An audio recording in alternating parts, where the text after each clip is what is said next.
My name is Michael DeLu, and if you're a fan of the NBA, just like myself, do me a favor and hit the subscribe button and join the Pull Up the Take community, right? It only takes a couple seconds, and it helps me tremendously in being able to obtain my long-term goals. With that being said, let's get right into the politics of today's video, all right?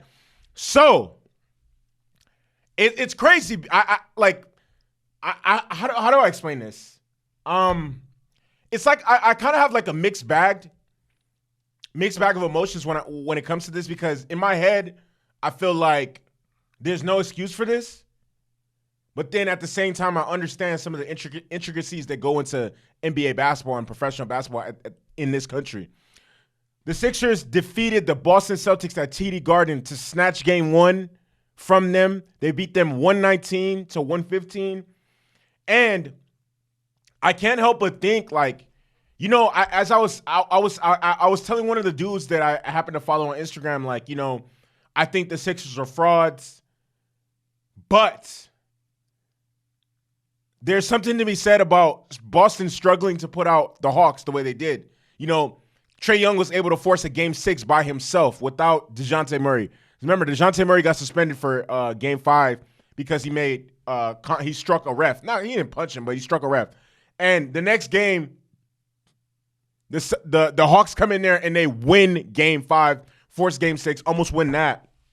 In my head, I'm thinking, you know, Philly's probably looking at this like, you know what, we could probably have their number this year. This could be the year, because over the years, man, Boston has had Philly's number. Like, every single time I feel like I've watched the Celtics and the Sixers play, the Celtics always somehow find a way to beat the Sixers. And the Sixers got the job done yesterday. They didn't even need Joel Embiid to beat the Celtics in TD Garden, and it was simply because James Harden turned back the hands of time. You can't turn back the hands of time. That song reminds me of a Disney Channel. I think it's called like Allie and AJ or some shit like that. But because in the song they say you can't turn back the hands of time, but that's exactly what the fuck he did. James Harden out last night in Boston looked like the 2016, 2017, 2018 regular season James Harden in the playoffs. The Sixers, what I also want to do and point something out, because I noted it down on my iPad, is the Sixers have been a really, really good team in close games and have had close comebacks all season long. And also, the Sixers are, since the trade deadline, have still been one of the best teams in the NBA. I know this because the Lakers and the Boston Celtics are only two teams with a better record than them since the trade deadline. And I'm not sure if you could put this all entirely on the Celtics, but I feel like people will, simply because Joel Embiid wasn't there. But the Sixers have done this to damn near everybody, and they've been one of the best fourth quarter teams in the entire NBA, and with the almost plus 10 net rating. And honestly, it spelled trouble for the Celtics when James Harden came out very, very, very, very aggressive in the first quarter. He had 16, and that usually means when the main guy gets going hot and early in the first quarter, that typically means it's going to be a long night for the opposing team. James Harden got it going quickly and found his shot. He was aggressive. Then Tyrese Maxey picked it up. Tobias Harris started to pick it up. And in the fourth quarter, James Harden was just way too fucking dominant. Just way too dominant. And in my head, I was just thinking, like, there's no way James Harden shows up dressed like the fucking Cookie Monster and doesn't eat, because that's what the fuck he did.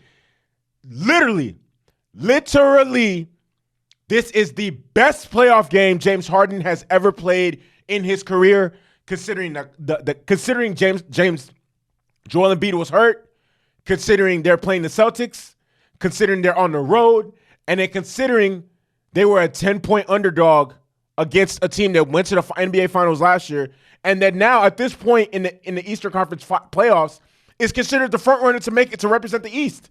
And he came out, he dogged them niggas. It didn't matter who the fuck was in front of him. He was 17 of 30 from the field, 7 of 14 from 3. Buckets, buckets, buckets, and more fucking buckets.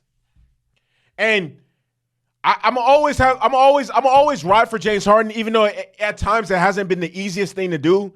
Me and James Harden actually have a lot in common. He's left-handed. I'm left-handed. He's from LA. I'm from LA.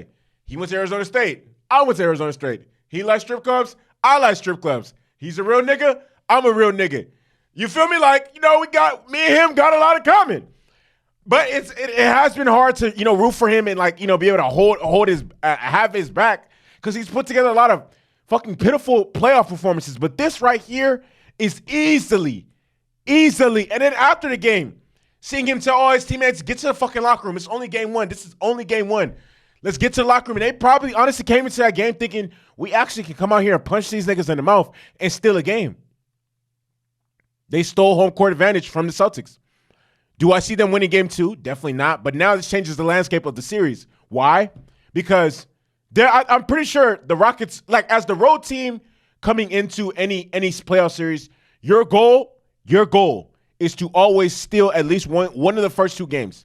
Your goal should be to steal one of the first 2 games, and they did that. So now, does Joel Embiid truly have to play? No. I mean, they can rest him. He probably would have played if they would have lost game 1, but since they won, they're just like, you know what? We can go back to Philly with a 1-1 split, and then we could give Joel Embiid a couple more extra days because I think they play on Wednesday, and I think the next game they would play would be on Saturday. So Joel Embiid has 6 more days of rest. Very, very good for the Sixers. Like I said, James Harden, 45 points, 17 of 30 from the field, 7 of 14 from 3, 6 assists. Tyrese Maxey had 26 points, 4 steals. Tobias Harris, 18 points, 5 rebounds. D'Anthony Melton, a sneaky pickup for them at the beginning of this season. He had 17 points. He was 6 of 10 from the field, and he was 5 of 6 from 3. 5 of 6 from 3. He was, and let me talk about Boston really quick because this is starting to become a trend with the Celtics. The term play with their food. My mom, it's not even just mom. All parents always teach their kids, don't play with your food. Take it, and what that means is seize the day, take advantage of all opportunities that are given to you because you just truthfully never know what's going to happen. And Boston, they did it in the first round and they're doing it again. There is no reason that a team that is playing without their MVP candidate player should be able to come on your home court and beat you to steal home court. That's just not even realistic. They were 10-point underdogs. It just doesn't make any sense. Honestly, when I just look at it, it's just lack of focus, lack of accountability. They weren't playing with a sense of urgency. They made oh my God, Malcolm Brogdon's turnover when he just threw the ball straight to Tyrese Maxey. Oh my fucking God, that was so bad. Jason Tatum had 39 points, 11 rebounds, 5 assists. Jaylen Brown, 23 points. But here's the crazy thing. He only took 3 shots over the course of the rest of the game, over the last 3 quarters. He took 3 shots over the last 3 quarters. That's not it. If the Celtics are going to win, Jaylen Brown has to be full throttle, aggressive, coming downhill, looking to get his shot, looking to get to the rim, looking to be a matchup problem. The Celtics are only going to go as far as Jaylen Brown and Jason Tatum take them. This is not a fucking secret. Malcolm Brogdon, 20 points, 3 rebounds, 3 assists, and 1 costly-ass turnover. This win definitely changes the entire landscape of the series. Do I still think Boston can win? Yeah. Do I think the Sixers? I'm not gonna lie. I have been talking shit about the Sixers all season long. All season long, I've been talking shit about the Sixers. This is because I haven't believed in the Sixers for a long time, but this might be the year. Honestly, this might be the year. I've been talking shit about the Sixers, but for the first time all season, they surprised me. And we'll see what happens when Joel Embiid comes back because that's going to be a game changer. That is going to be a game changer for sure. But with that being said, my name is Michael DeLu. If you're a fan of the NBA, do me a favor, hit the subscribe. Oh, actually, before I tell you to do all that, you guys let me know. What are your thoughts on the game? Who do you think is going to win the series and how many games? Like the video, hit the subscribe button, join the Pull Up to Take community. My name is Michael. Subscribe, and subscribe. Come on now. It's a no-brainer. It's easy. Let's get it.